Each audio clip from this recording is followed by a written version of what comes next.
Okay, awesome. And we are live. So today, we're going to try to do a quick repair before we close up here at 6 o'clock. It's about 45 minutes. We got a MacBook Air that is just simply not having a good working backlight. This one was actually sent in from another repair shop. And I can actually see a lot of damage to the naked eye. So let's go ahead and just kind of take a look with our overhead camera here. So what happens is if we take a flashlight and we put it on the underside where the Apple logo is at, we can actually see some data come through. Here in a second, I just turned on the computer, we should actually see like an Apple logo loading up. Right there. Now, if I move my flashlight, it's gone. So this one is going to need some attention, and it looks like, after just quickly opening up, there's definitely some gross stuff over here. So I'm going to just go ahead and unplug the battery and switch over to our microscope camera so we can inspect what all is going on in this corner.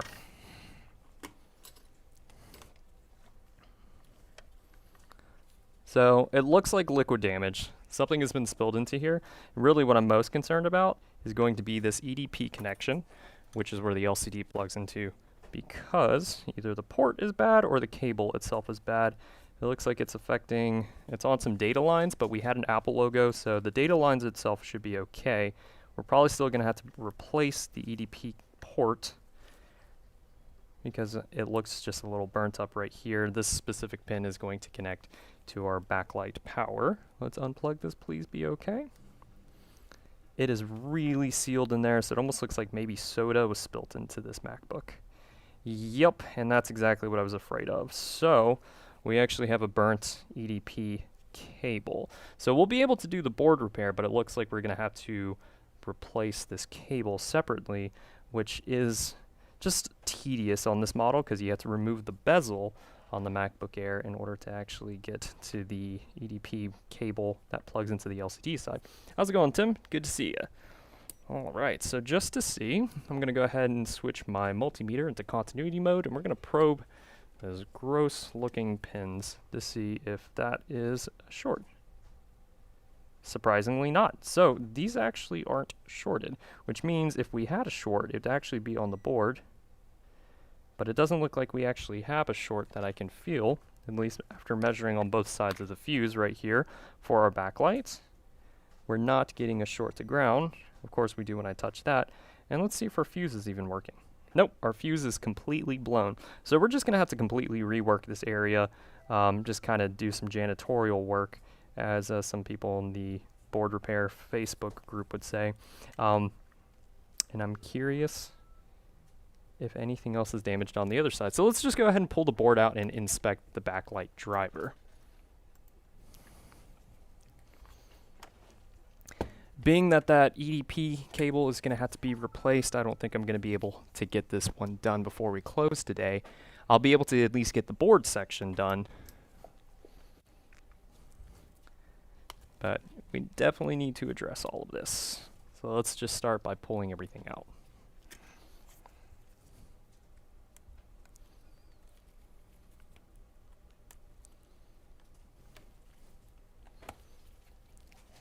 I had a very tedious backlight repair on an A1466 that I've been fighting for probably a week now.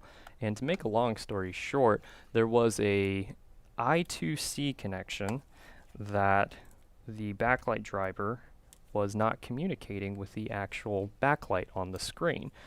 Somehow there was a severed data line between the backlight driver and the screen.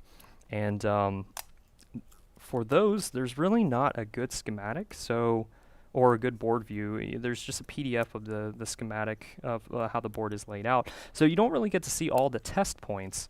And kind of looking around, I found that a corroded test point, which was connected to a via, had actually damaged the connection between the backlight driver on the data line and directly to the LCD itself. So had to run a jumper wire from our driver to where the test point used to be, and that fixed it. But I wasn't able to figure out that information without Alexi from the Rossman Group Discord. He posted some stuff on logi.wiki pertaining towards backlight repair, and that really helped me narrow down where my issue was. So really good resource. The Rossman Group Discord is very helpful, as well as logi.wiki, and even Rossman's, I think it's repair.wiki, is a really good resource if you're wanting to learn board repair.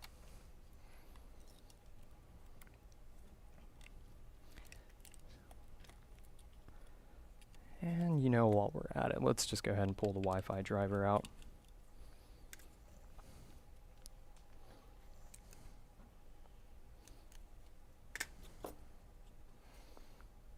Alright, so the backlight driver to the naked eye looks perfectly okay.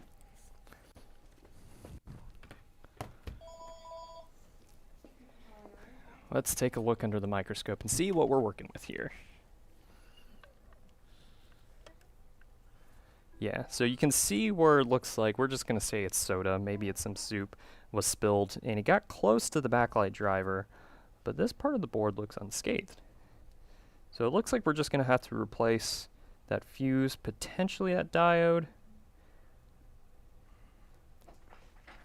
We'll measure in diode mode just to see if it's working like it should.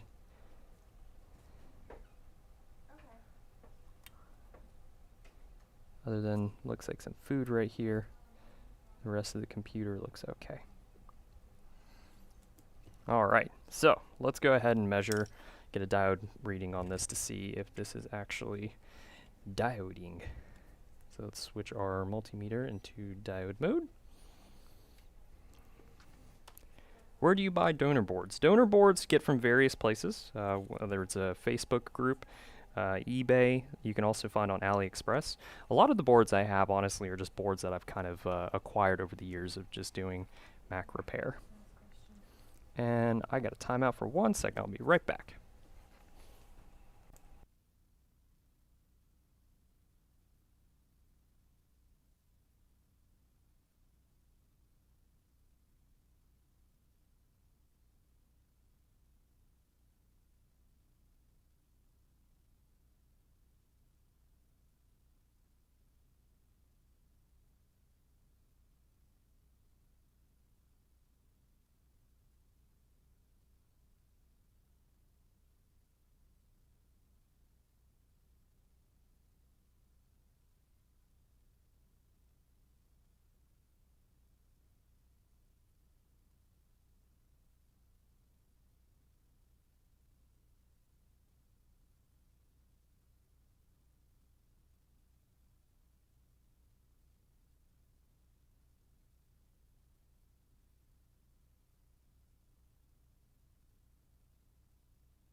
Alright, and we're back.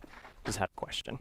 Okay, so what we were going to do is just check and see if our diode is actually working as a diode and not as a wire. So what we want to do with diode is this little dot right here, this line, this is going to be where the diode is kind of transferring power. So we measure that with our black probe and then the red, and if everything works, then we should have some sort of beep, which we're not getting any measurement at all. No, we're getting 0.22. Now we flip it over to the other side. 1 volt. I believe that's not supposed to be open. So we're just going to go ahead and replace that. And just to pull it up here on the schematic so you guys can see what I'm working with, let's open up our schematic. So this one actually is for a board I was working on earlier. This is a 820-3437. This is just the 2013-14 version of the MacBook Air, but the backlight circuit is virtually identical. So right here, this is in the area where all the liquid damage is at. We can see that our diode right here, D7701, pull it up here on our schematics. So what goes on here is our PP bus is going to send power through our fuse, and our fuse is completely blown. Our power then goes to this gate, and this gate is going to be controlled by our backlight driver. You can see right here or not the backlight driver. It looks like in this case this is going to be coming from something else, probably the PCH. But this is what actually enables the backlight. And whenever power is right on our source, we're going to have 12.6 volts.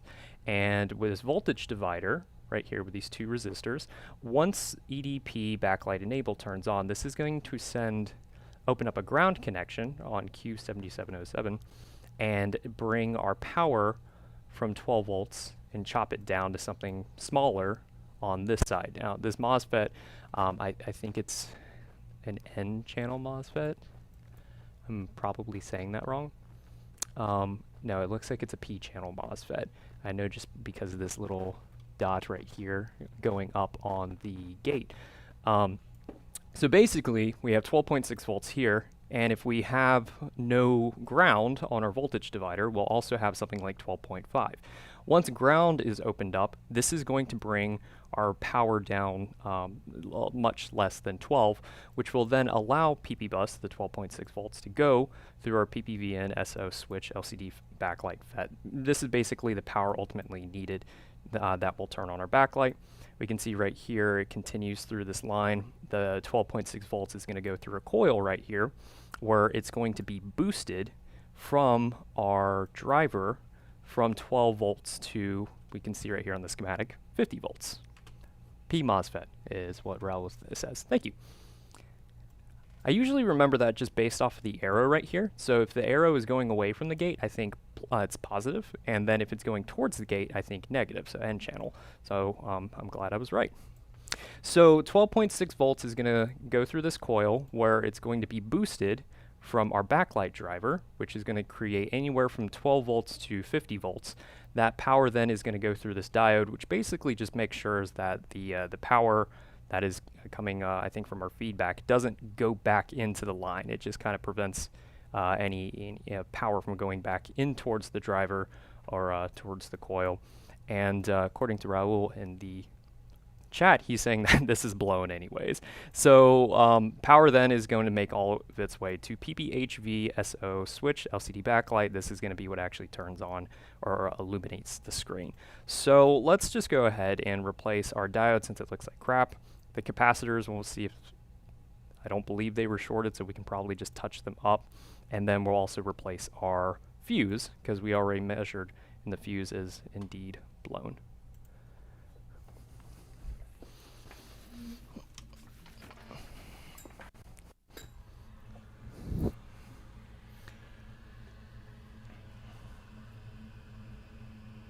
Oh, and if you're reading in the chat, you can see that Optimized Logic is making fun of me because it says the voltage is supposed to be 8.6. He is correct. And the reason for that is because PP-bus on a MacBook Air is 8.6 volts, not 12.6. 12.6 volts is actually for a MacBook Pro. But you can see here in the schematic, the voltage says it's 12.6. This is just an error on Apple's internal documentation. So that's why I kept saying it's 12.6 volts. It's actually 8.6 volts. Thank you for pointing that out, Tim. MacBook Airs have 8.6 volts. MacBook Pros typically have about 12.6. So let's continue on with the repair. Thank you for that clarification. So what we're going to do is use our micro tweezers to grab both sides of this diode and pull it off.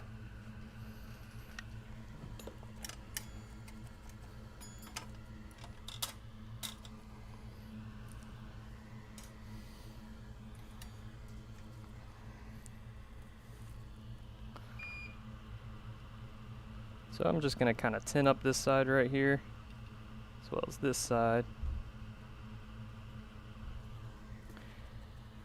I'm going to turn this sideways so that I can grab it easier.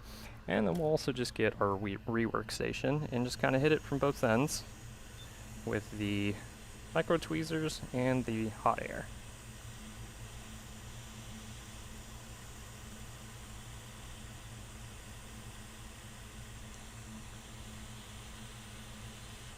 Alright, that is off. Let's clean up this area since it looks bad.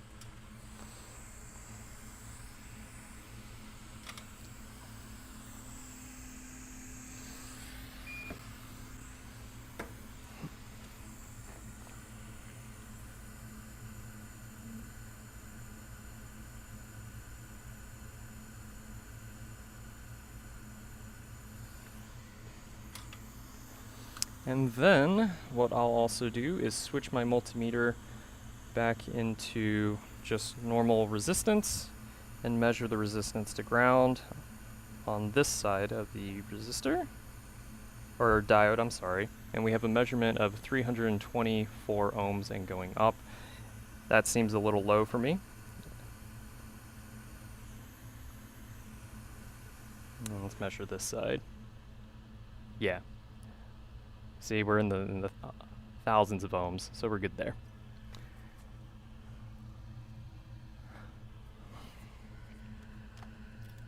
So I'm thinking something here is partially shorted, just because that seems to be way too low of a measurement. Yeah, 333 ohms, that seems way too low. So just to be safe, I'm actually just going to go ahead and pull these capacitors off since they look bad.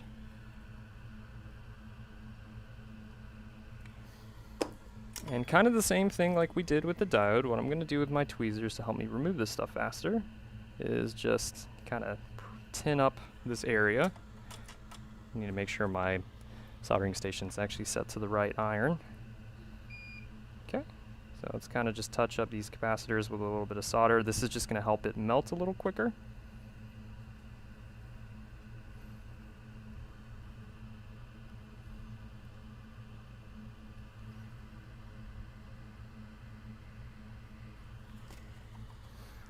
And now let's heat everything up with our rework station.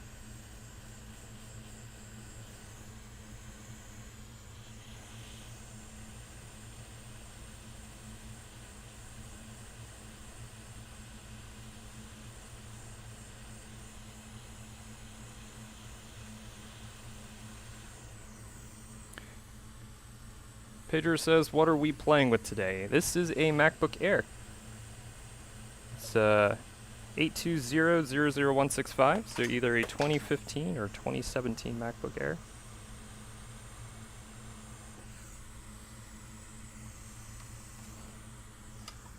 And while the board is still hot, let's go ahead and wick up these pads.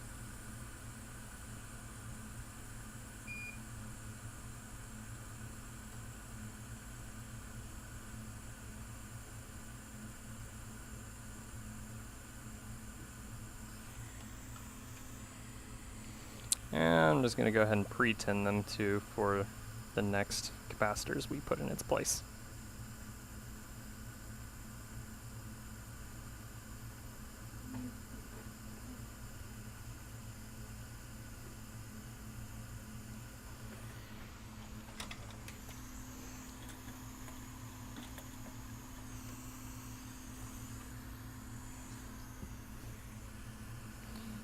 There's something about my camera I've noticed, and granted it's a fairly inexpensive camera, but I notice when I have too much reflection from flux, it will adjust the contrast or the auto brightness to where my streams look a little darker.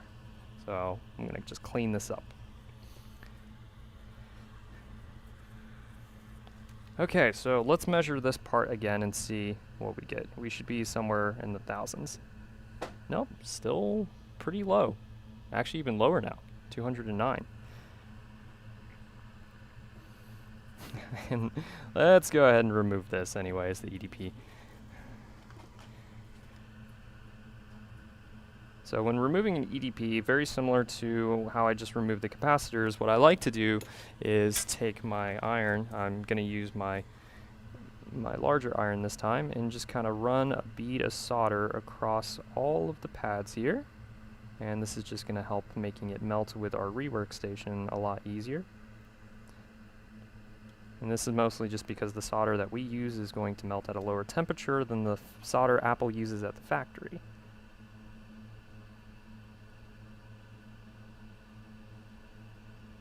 And this one's just fighting me because it's ground.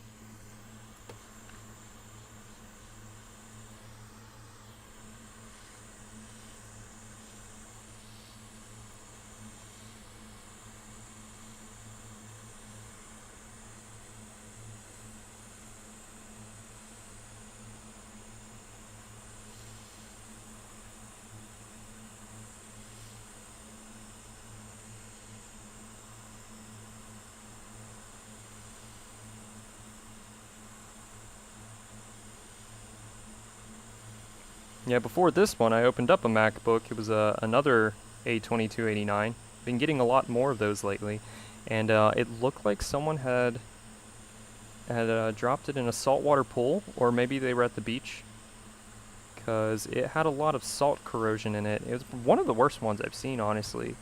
We couldn't fix it. That one was an instant no repair.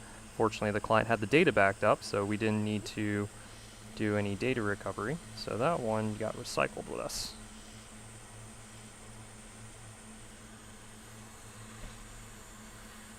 Turn this, I have a better angle to grab this at.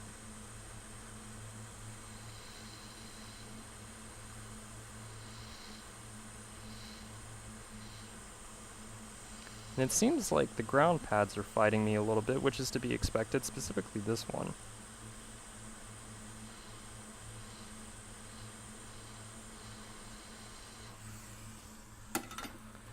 And just like before, we're going to clean this area up by just wicking up the old solder.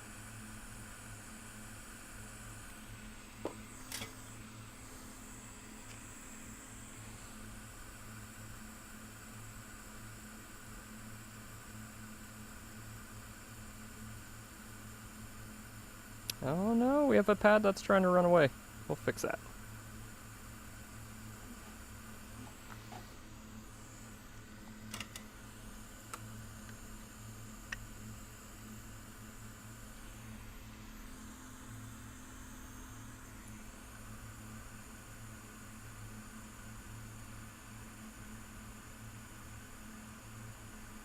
Hands are a little shaky today.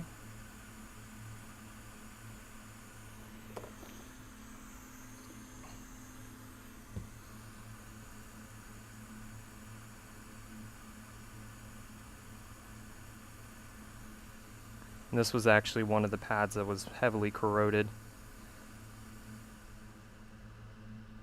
But we're gonna fix it. We don't make mistakes, we make happy accidents.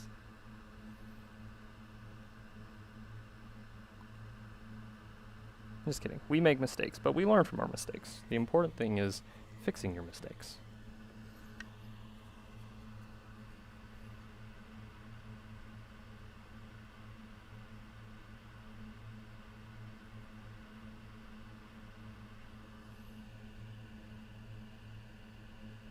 Go back to your home, little buddy.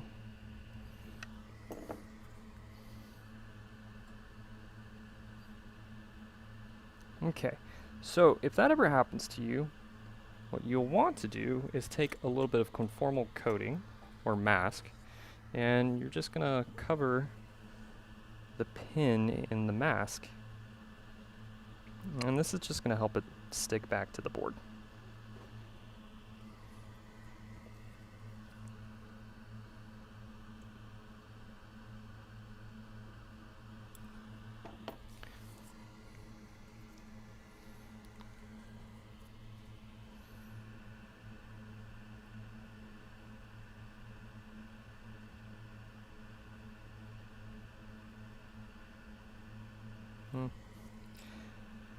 Just a little bit more right there. And then we just go ahead and kind of touch it up. Make sure we get around the pin. So what we're going to do is etch the pin out. The conformal coating is just really there to support the pin.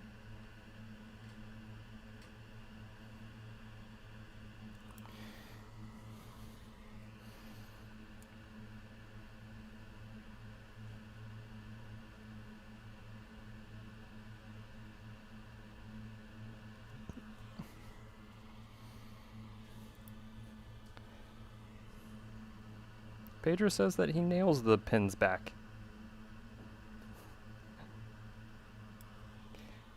Of course, that's a joke. Please don't nail any of your missing pins back. Alright, and now we're going to use our, we're going to use our UV pin to cure this. If you ever do anything like this, I highly suggest getting some UV blocking or blue light blocking lights. Whoops. Like these. You can get these off Amazon for probably $15, $20, but this is just going to protect your eyes to make sure that you don't have any damage from the UV laser. Also, don't look through your microscope while you do this. And this is actually, I think, damaging the sensor of my camera. This camera was only $90. I paid about 2.5 years ago. But your camera can be replaced. Your eyeball's not as much. So don't look at the UV light through your microscope, because you're just going to intensify the light back into your eyes.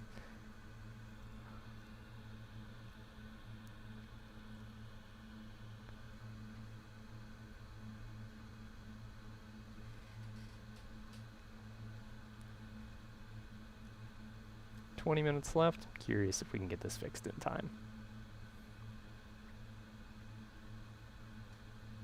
All right.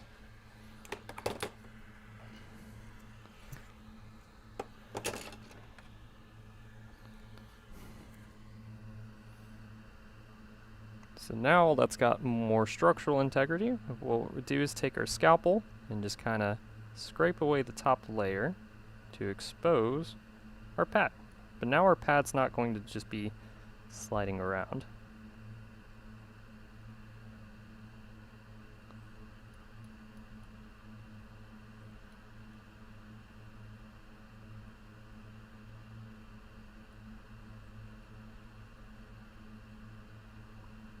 Okay.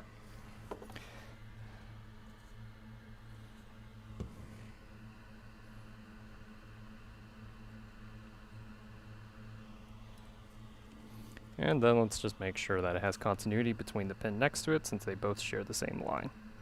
It does. Perfect. Just wanted to make sure there wasn't any type of weird fatigue tear in the pin itself. Alright, so back to this side of our diode. Let's measure with resistance to see what the impedance of this line is now.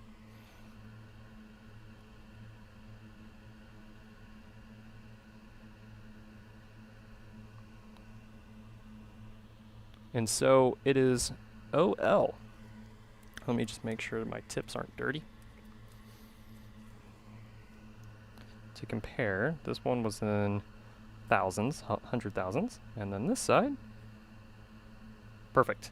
All right, so it looked like that our EDP connection, which was really gross looking right here, was actually pulling down part of our line right here for our backlight. So now we're just going to go ahead and replace everything. What I'll do is I'll replace the capacitors first, just because the EDP port is plastic. Once we replace that, then we'll replace the port.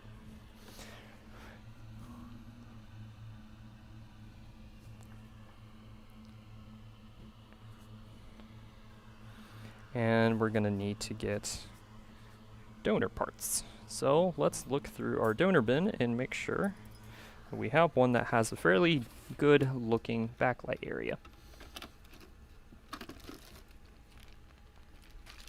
A good bit of these look like that most of the capacitors for that area has already been hijacked.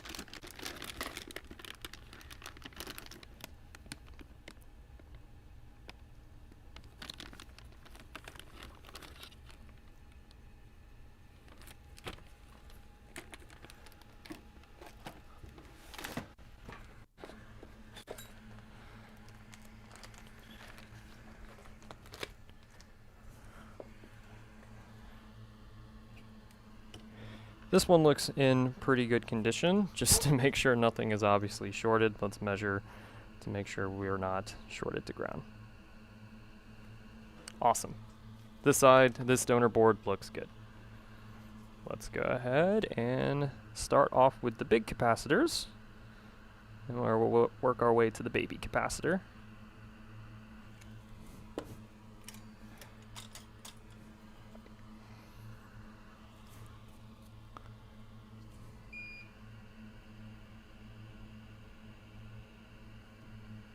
And just like before, to help me pull these off a little quicker, we're just going to put some of our solder on here, just to kind of mix with the apple solder.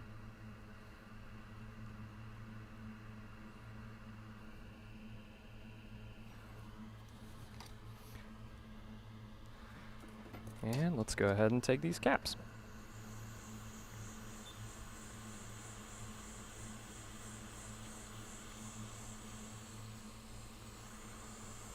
Victor says, "Good evening from France. Thank you for joining." Alright, there's one little capacitor. 2, and 3.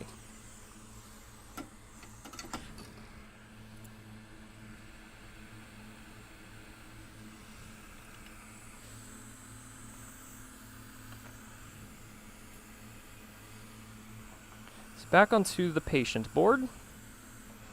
We need to apply some more flex.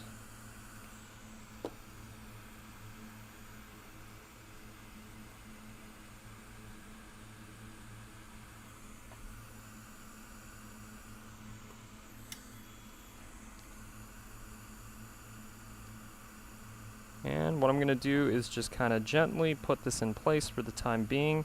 I'm going to go over everything with the rework station just to kind of make it all flow into place. Right now we're just kind of temporarily attaching it before we do something a little bit more permanent.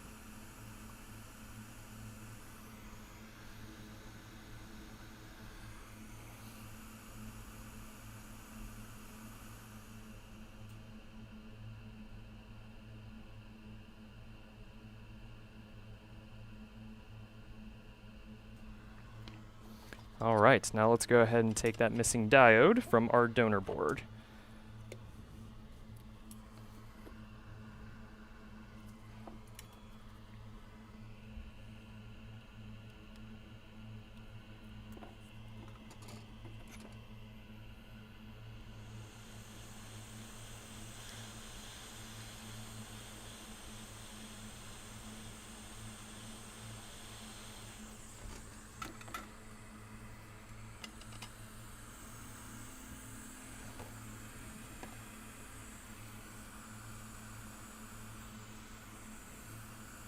And it doesn't look like I tinned up the diode area. I completely forgot about it. Tinned up the capacitors, but not this area. So we're just going to put a little bit of solder right here on its pads.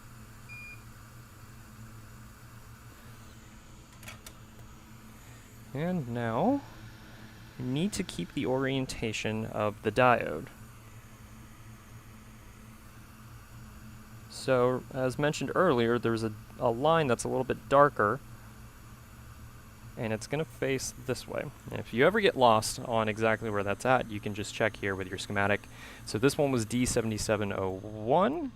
So right here, this line where the arrow is pointing to, this is going to be where our, you could say, the K side of our diode should be facing. Now the schematic's not really telling us exactly which pin that is. However, with Paul Daniel software, you can actually just click on this side, and we will see there's LCD backlight boost, and then the other side is going to be PPHVSO SW LCD backlight, which is right here, pin 2 on this diode. So our black line should be facing this side. So orientation is important. Pedro says, good to hear you're using the correct terminology, the EDP. Yes. Now, I don't know what the E stands for in EDP. I know the DP is display port. I'm assuming the E is external display port. Please correct me if I'm wrong in that regards. But yeah, the older computers use the LVDS signal, while the newer computers use the display port signal. Oh, it would help if this soldering iron was actually turned on. No JTAGs here either. We can remove it afterwards. It's referring to the JTAG that goes to the SPI, the BIOS, the EFI. You can use the term interchangeably. Alright. Now the very last thing we need to address is going to be our fuse. This is where PP bus, the 8.6 volts, is going to be going in through our backlight circuit.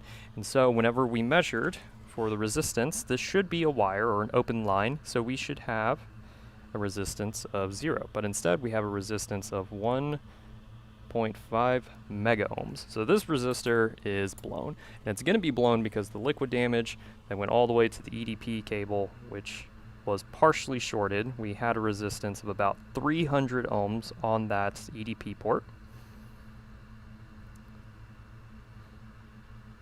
So if we were to do this entire repair without replacing the EDP, then the fuse would just blow again.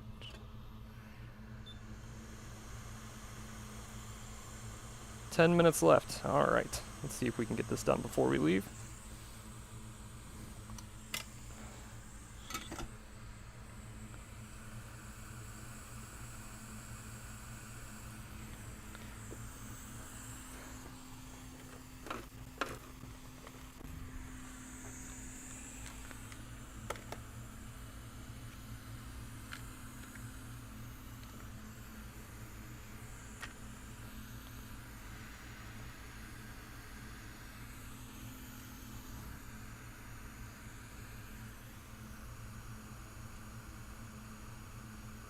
So here's our replacement fuse.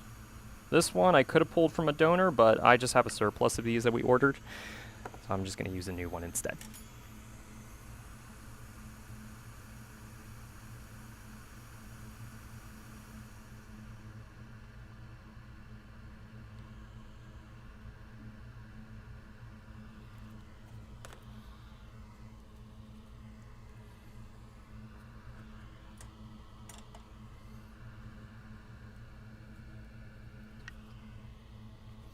And just to make sure we don't have any cold joints, I'm just going to apply some more solder on both sides of the fuse. A little bit easier with a micro knife, but if you pinch the tweezers together, it basically becomes a micro knife. Or micro pencil. I use the knife attachment on the micro pencil, that's why I said micro knife.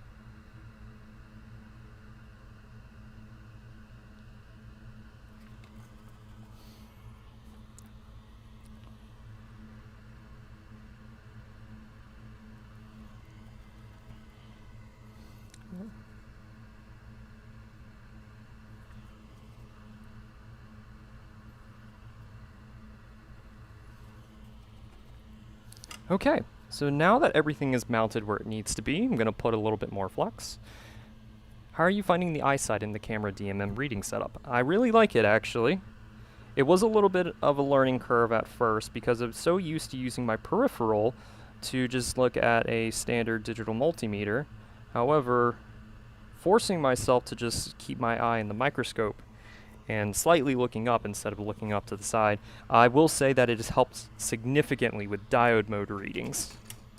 I'm a fan. I really, really like the one ion.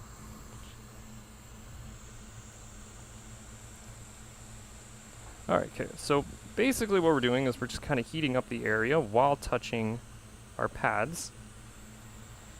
And this is just kind of melting everything back into its home.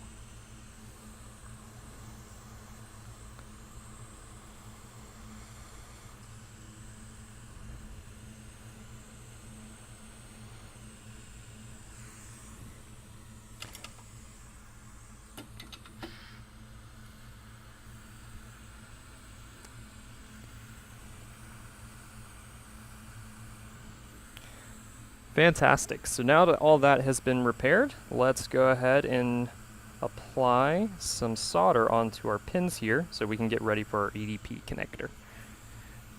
Now, where I messed up was because these pins were corroded, I was going side to side with my iron, but instead I'm just going to kind of go up and down around this area since those pins were, the top layer of the fiberglass was already compromised from the corrosion. So let me grab my other iron out.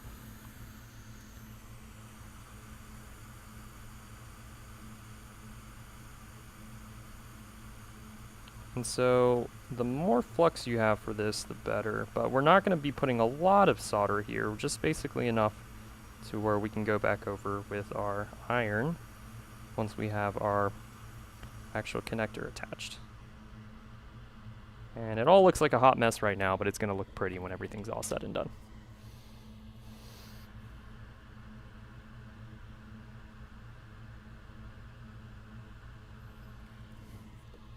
So now we need to get a replacement EDP port, and let's make sure that we actually have it. Because we've been doing a good bit of these lately. Yes! That we purchased some more.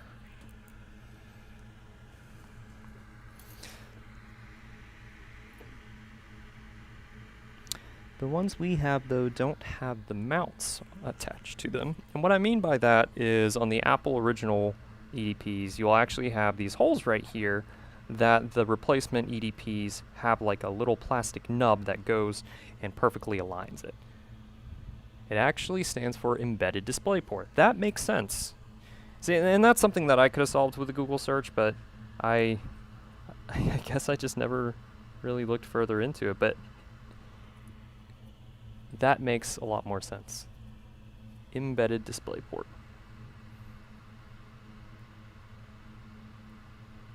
Okay, so my trick for this, and it's not really a trick, it's really just my advice for this one, is to apply some solder to the ground connections to stabilize the EDP as we go through and touch up each individual pad. Now, since it doesn't have the nubs on the replacement connection, I'm just having to manually line this up.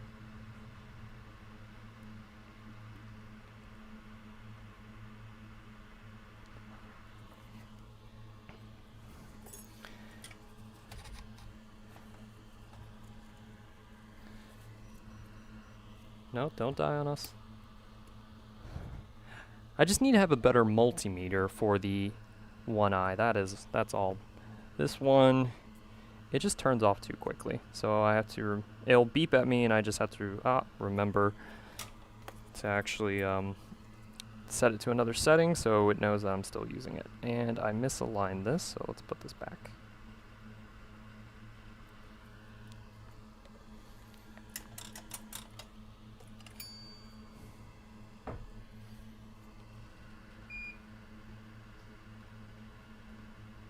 No, come on, play nice with me. And it's just because it's a ground connection, so it takes a little bit longer to heat up, since ground is acting almost as a heat sink and dissipating the heat from the soldering iron just as quick as I apply it.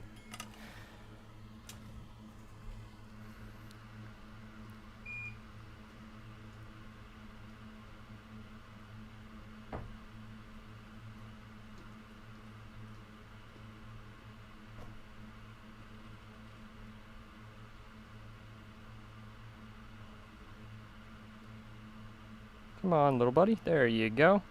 Alright, so that's got a little bit of solder holding it.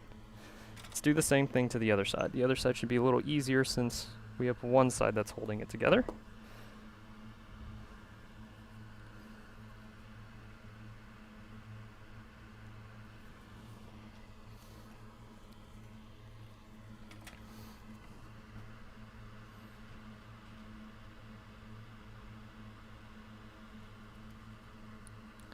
And really, I think I just have a bad tip for this job.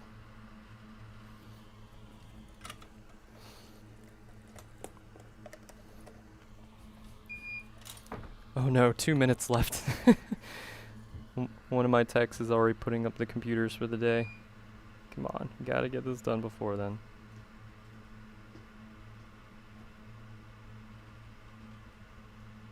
Okay, once again, it looks a little gross, but we're gonna fix this in the end.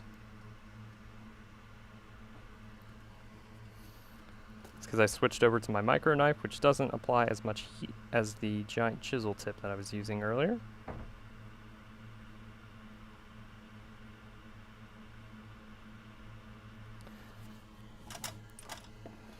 Awesome. So now that that is grounded, let's go ahead and touch up the other sides. This will be a lot easier since it shouldn't move as much.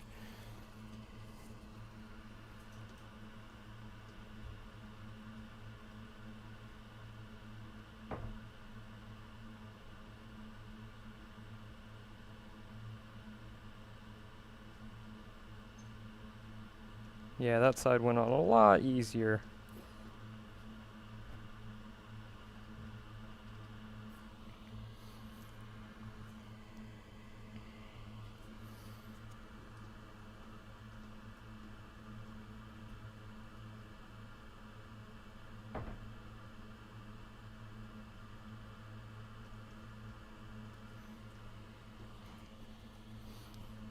And then the last side.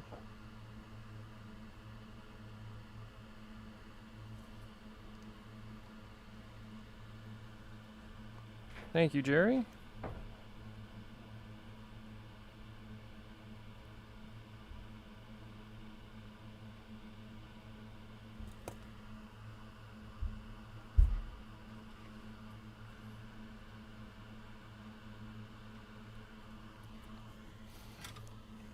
Now let's go through and start touching up our pads.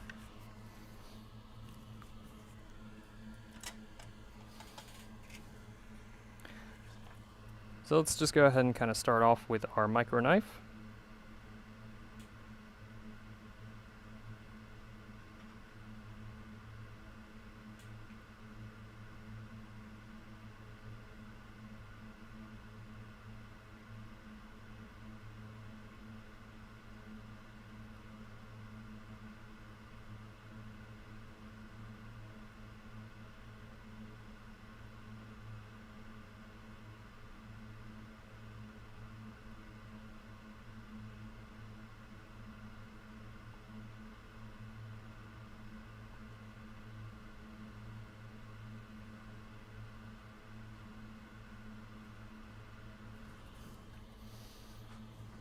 And now we're just kind of tediously going through and touching up each individual pad.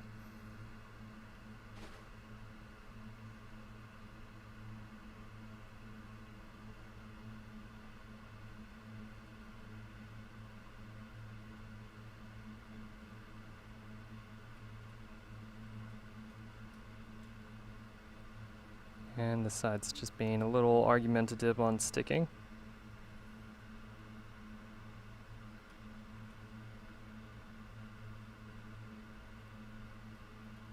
The rest of these are going on just fine.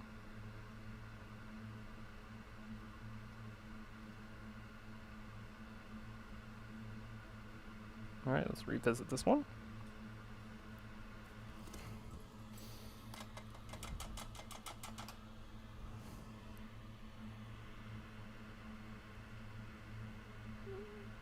I don't think you're annoying at all, Pedro.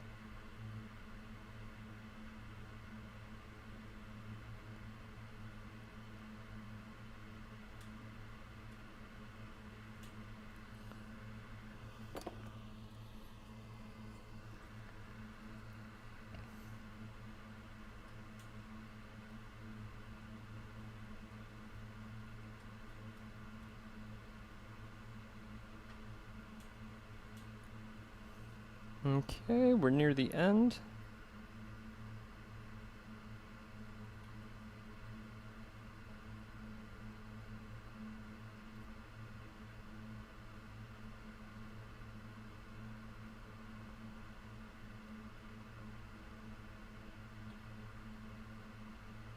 Almost there.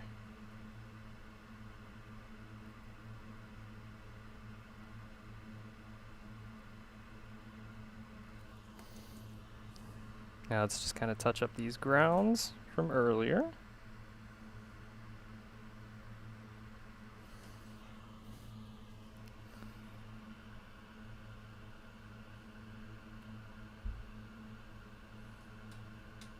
Okay. Perfect.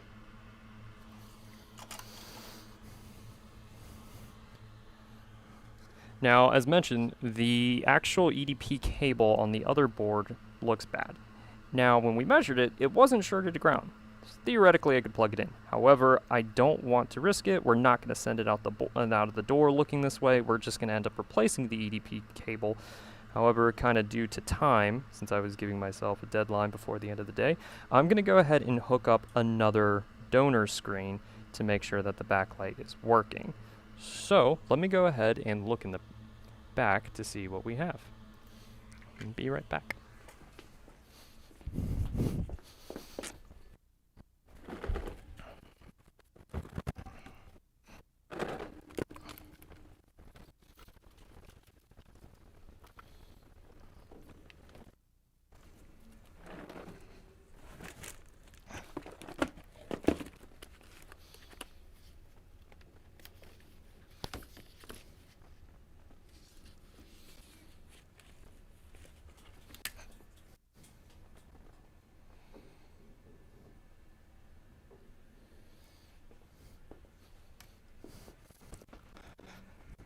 Alright, so we have a MacBook Air here that has a cracked screen, but a working backlight. So we should be able to use this one, no problem. Let me just clean up my bench because I got a lot of stuff here that I've been working on.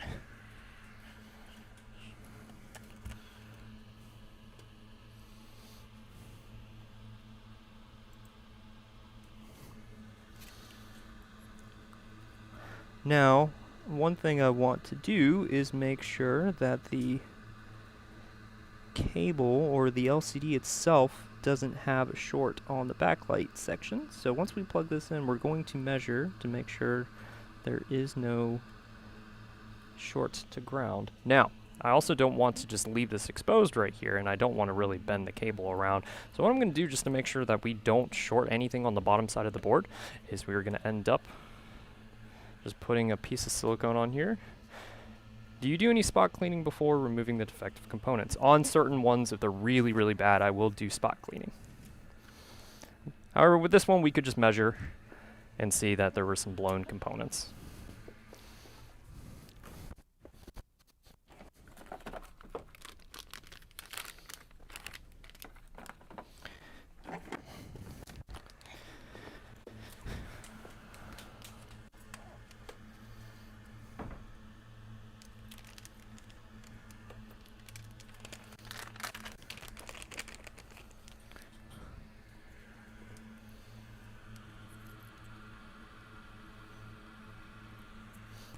Actually not concerned about the fan spin because we know that this one actually boots up, just doesn't have a backlight, so I don't have a lot of things flopping around. I'm not going to have that connected.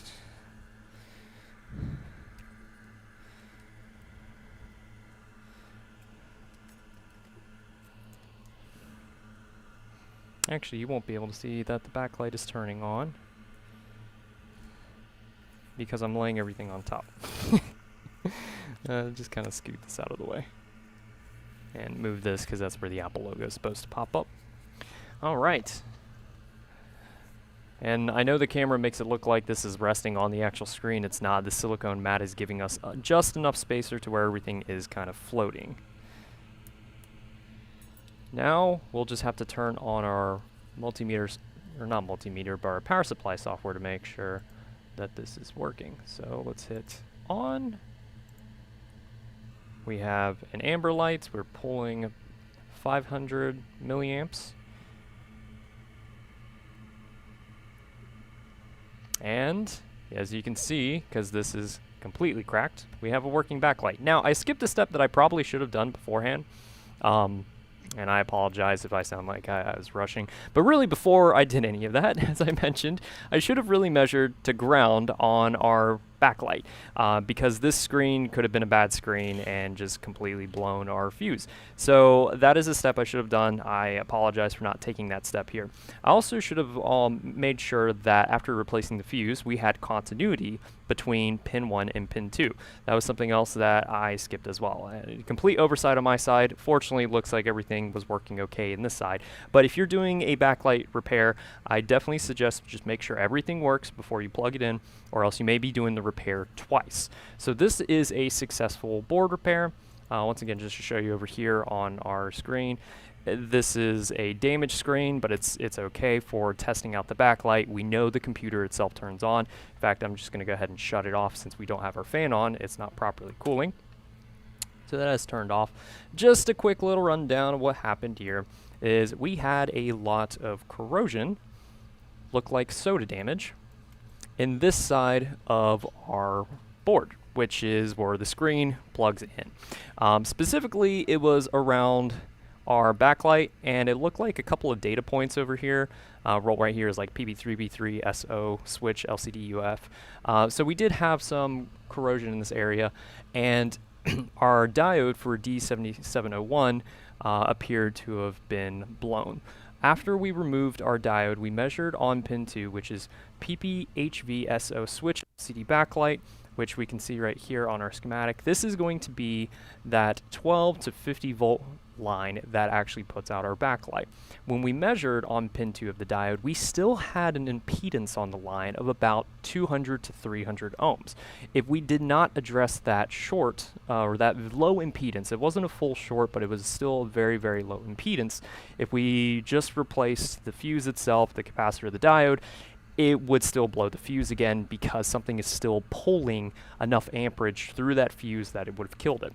So after looking a little bit further into the, I guess, just removal process over here, we went ahead and we removed our EDP port, and that relieved that partial short. What is going on here?